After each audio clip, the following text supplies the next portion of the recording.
Greetings, YouTube. Today we're going to talk about saving throws. One is in particular, but I'm going to talk about saving throws in general first before I get to the specifics.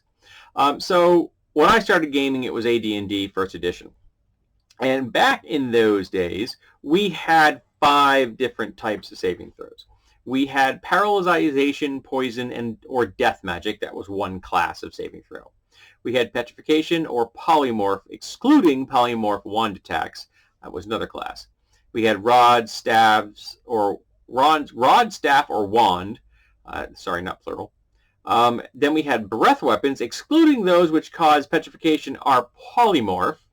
Then we had spell, excluding those for which another saving throw type is specified, such as death, petrification, polymorph, etc.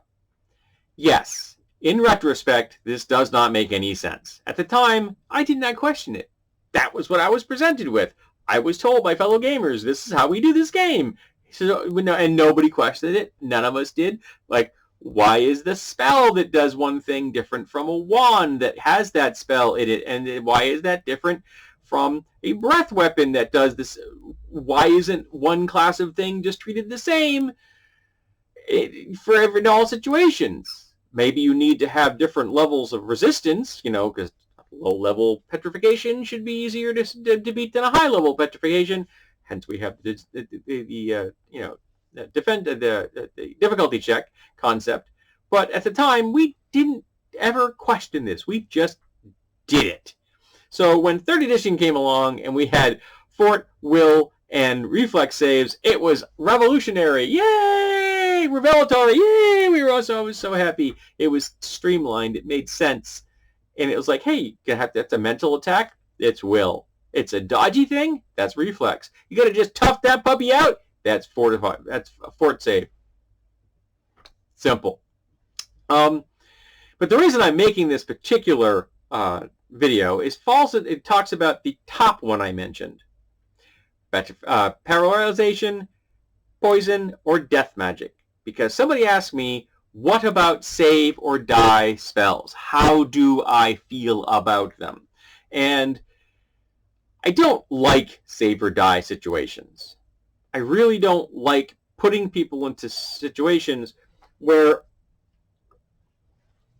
Sorry, I gotta find a D20. I gotta find a D20. I know I have them. Here we go. There's a D20.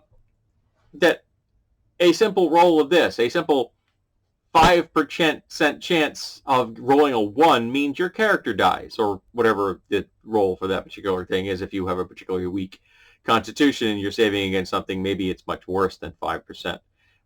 Maybe it's 15 or 20%. You're gonna die. I don't like that. I don't want someone's character, something they love and they've cherished and they've built up and they've created this entire backstory in their head and they've merged themselves in. You're just going to go poof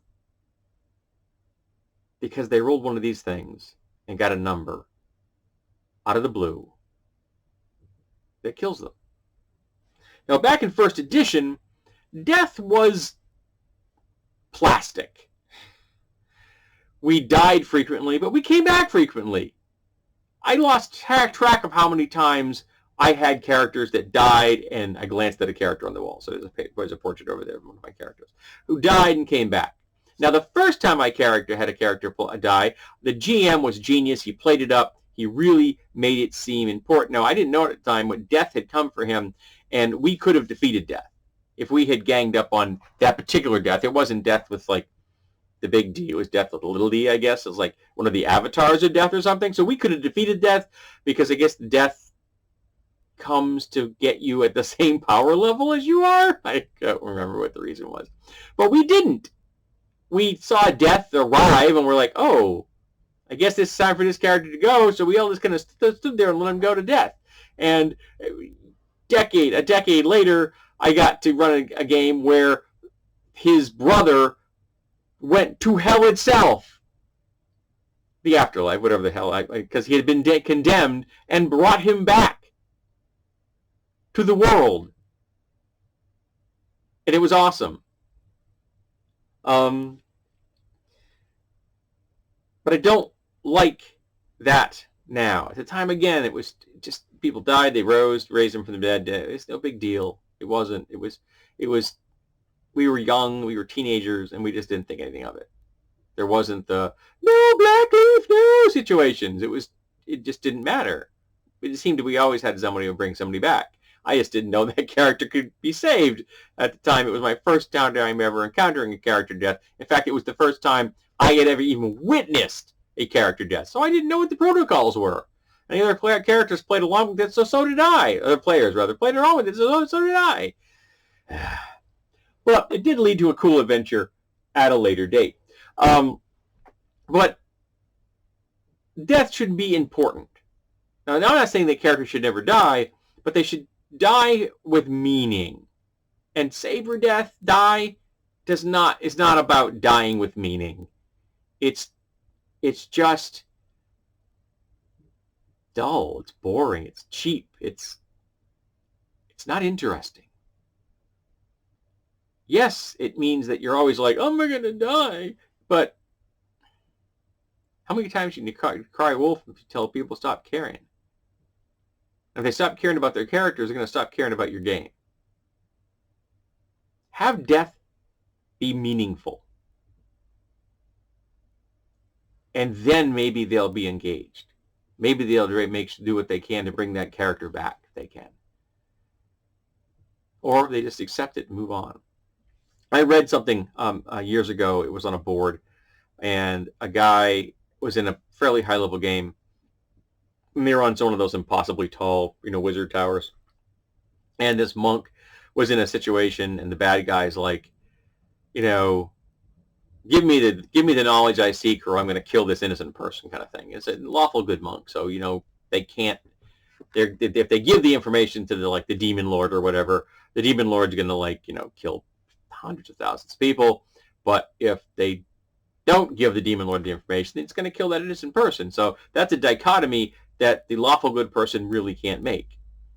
So the player looks at the GM and says, I'm the only person with this information, aren't I? And the GM says, yes. So the monk says, I dive out the window.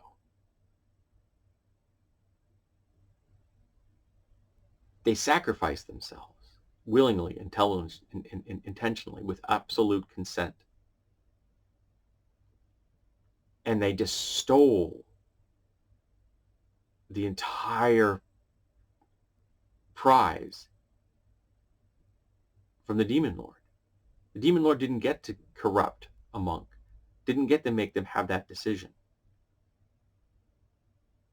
The GM, very impressed, and the other players were very impressed by this, as it was very much in character for the person to be self-sacrificing.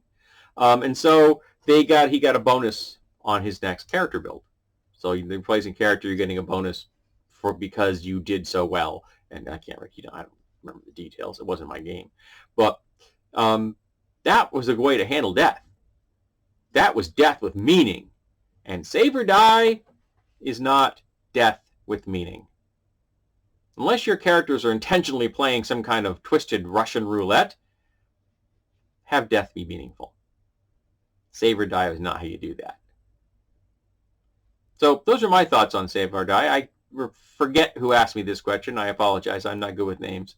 But I hope you're happy with this video. I hope you're still watching so you can see that I actually did get around to making it. So here you are. So let's talk about save or die. Do you support it? Do you not like it? And what have your personal experiences been when you found yourself in a situation where you had to do it?